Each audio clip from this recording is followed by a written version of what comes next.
It's not this quiet in the locker room, I promise you. Hold on a second. Grab me some stats. Just so you have them. I think, first thing, how about these kids, huh? We play hard and compete, and, I just can't say enough about them. I think we just beat a good football team, and we were up, then we were down, but like I said, I can't say enough about them. We just keep playing hard and, found a way to get this one done against a good football team. So I'm really happy for our players. Just kind of, I don't know, it was kind of up and down game, and I was really, concerned. We lost 4 or 5 kids within about a 3-minute span in the second quarter with Ford, Griffin, Peterson, Luckett. And it's like, wow, this is kind of, we got to get a hold of this for sure. And came in at the half and still think we were a little shell-shocked, and I think that showed. But, you go back to a couple plays, and, when they reviewed the catch, gave them a first down. It's, a 4-point game, I think, at the time, or a 3-point game. So it looks like they're going up 2 scores. We make a huge stop on 4th down on defense and, turn around, go back and score and stuff. So anyway, made plays, made a lot of plays on offense. I'm looking at another, 570 yards. It's pretty good defense. And, made enough plays on defense and made a couple more plays in the kicking game, which has been critical. That's, 3 touchdowns just in conference from Marcus. I think they're all conference, huh? All 3 kickoff returns. I thought that was a good answer early, and give them credit. They started kicking it all over the place, but we still had a couple really good returns. And to be honest with you, we were looking. They had the wind in the fourth quarter, and I thought they were going to kick it to the end zone, and we were probably going to play for overtime if we got the ball backed up. But when Brandeis hit it out there to the 37, I told Cube, let's take a shot or 2 here and see if we can get it out, because I was concerned because they still had 2 timeouts. So if you throw an incomplete pass and they stop the clock twice and we're punting back into the wind, I was concerned and stuff. But, hey, Brandeis broke a tackle and spun out, and we ended up getting the ball out to, I think, the 37, I think it was. And so I told Cube, let's go. Let's go, and let's get in 2 minutes. So anyway, like I said, I just can't say enough about these guys. And, I told them at the team meeting last night, it's the best week of practice we've had. After you lose 3 straight conference games, and kids came out this week and didn't flinch. We had great practices. We've had really good walkthroughs, and can't say enough about them. Because they're resilient, and we keep fighting. So.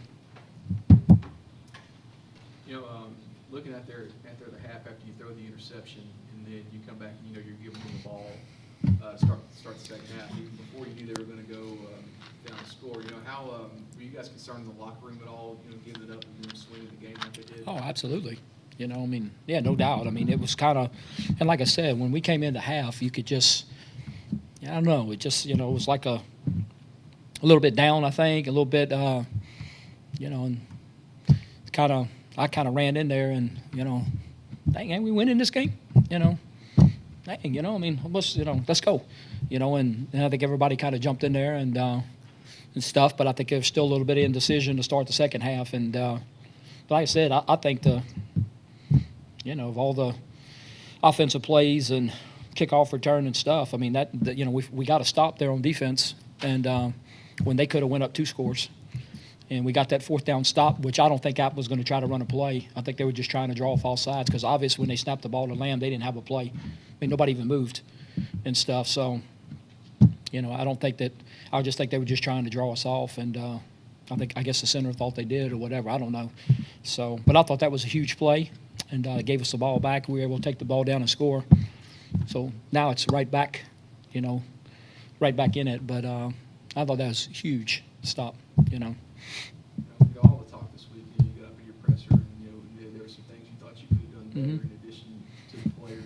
When there's been a lot of soul searching through this losing streak, what kind of conversations did you all have through all that, and how were you able to push through and get this one today? We really didn't. Monday at the team meeting, I told them, I think that you can look at it from across, but what I liked is, I made some mistakes in the game, which I admitted to them too. And, everybody's made a few mistakes, but what I like is as everybody's playing, everybody's hard at it. I don't, which I mean, I can handle that, as long as you're playing hard and we're doing what we're supposed to do and we're having good practices and kids are here on time and, all those things. So all those things are still good. And so, like I said, I thought, maybe RJ can answer that too when he gets up here. I thought we had as good a week of practice as we've had this year. And, we continue to practice and come out. And Tuesday was fantastic. Wednesday we had to come back on the turf and stuff. And I was concerned, really, because, we're just getting a lot of guys. Ben was gimpy all week, Luckett. Xavier Brown, played a little bit, but we got to get him back. I think he's a big part of what we're doing. D. Gillespie got rolled up, in the game. And, he missed, 2 days this week, I think. And Marcus Green's in a boot all week, with the plantar fascia. And, I mean, you're looking around and, but I say, the guys that come and, everybody keeps coming and everybody keeps working hard. And so I can't say enough about these guys. I really can't. I've heard coaches talk about it before. You hate to go into a bye week after a big win, some momentum. Is that a double-edged sword? Are you glad it's here as beat up as you all are? Well, I think it's just, it's just, we need a bye week. It's just the way the schedule fell. And there's nothing you can do about it. And but, App State's already had 2 bye weeks. Troy's already had 2. Arkansas State's already had 2. We ain't had 1. So, we need this. And like I said, bye weeks sometimes I think they're overrated. But sometimes, if they're strategically in there, I think it's important sometimes for everybody to reset, just to hit the reset button more than it is. But like I said, that's nothing to do with us. That's the way the conference schedule fell. And we ended up with the last game and after the 10th game. So, it's just the way it fell. Well, last year we had 2 pretty quick, and so just the way it fell. But 10 straight weeks and, you throw 4.5 weeks August camp, and these guys really had a break. And, and I think I admitted that too, Adam. You look at it and it's hard to – I think we're getting better and we have young guys that get better, so I keep pressing. Maybe I should have backed a little bit and tried to get us fresher. And I don't know, but, I look at it and kick myself sometimes because we haven't taken a second off of any practice. We ain't cut back any. We just continue to go, and I think we're getting better as a football team. I really do because of it. But, like I said, as a result sometimes, it's just kind of trying to do our best for it to not be stale, and stuff. And it definitely, like I said, I don't think it has been, and it definitely wasn't this week. It was a great week. It really was. I thought the kids did a fantastic job going to Idaho. And we went and blocked and everything good. And, it's just we needed to get off to a good start, and so we did today. But anyway, we're gonna go. We're gonna start practicing every Friday. So, Roland, we got off to a fast start. We got off to a slow start against Southern Miss, and I thought, well, maybe we need to get off their legs, so we didn't practice on Friday. We just had like a little walkthrough, and we started fast against Lafayette. Well, there you go. So we ain't gonna practice on Friday, and after 3 straight weeks, I told them on Monday, I said, hey guys, we're going back out practicing Friday. We gotta get going quicker than this and stuff. So hey, we got going quickly today. Defense, 3 sacks, big takeaway early that led to points, and then of course the big fourth down. Yeah, just a lot of big plays, and the sacks and the stop on 4th down, and one play that I noticed in the game, and I'm gonna make sure the team noticed. But when they got the field goal, Lamb broke and looked like he was going to score, and Roland Jenkins comes running and throws an arm out and trips him. He's gone, and he falls. And then, that's the time there that we held him to 3. Huge play. And like I said, these guys just keep playing hard and competing, and that's what it's about.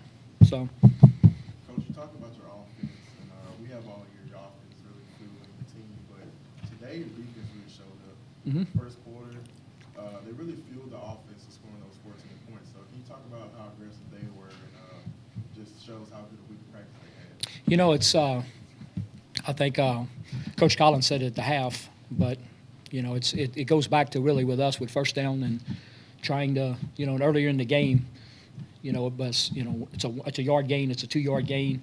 As the second quarter went on, it's a 5-yard gain on 1st down and stuff. But in these games that we've done well in the second half, we've done well on 1st down, which is allowed us now. We got a couple of huge sacks. How about Rashad Harding, freshman, coming in there, gets a huge sack.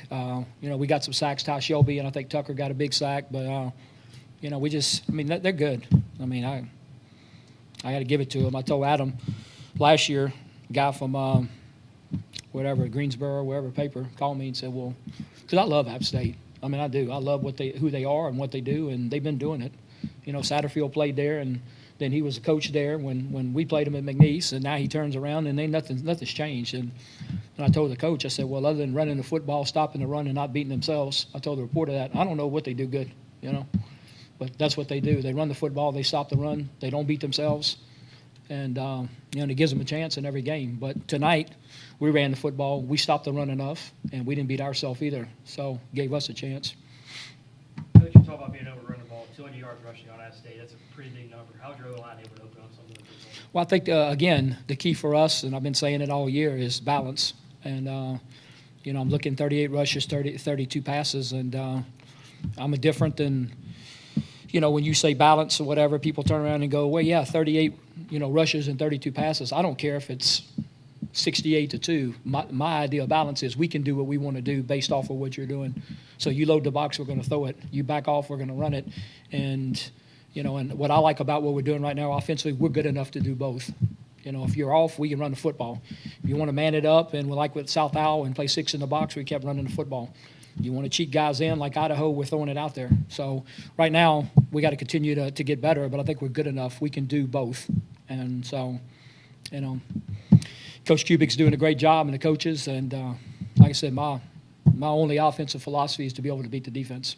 You know, I've been asked that for years. What's your offensive philosophy? Beat the defense, whoever you're playing. But you got to be good enough to beat them because they're going to try to do something. You know, you go in, it's interesting when you're good like we are on offense, you go in the game and you know, Cube always asks me, what do you think they're going to do? I don't know. Let's see. You know, last week against Idaho, they rolled the coverage to Marcus Green and B. Will. RJ, I mean, we just had huge days out there, the receivers, you know, because they, what we call poach or traced everything back to the 2 receivers of the field. And, man, we're just hitting them. So, you know, but you got to be good enough to take advantage of what they're doing. And right now, fortunately, we are. Anything else for Coach? Thank you, guys. Talking about sacks, you left your boy out over there. Who? Roland. Roland got one, too? That's the man right here.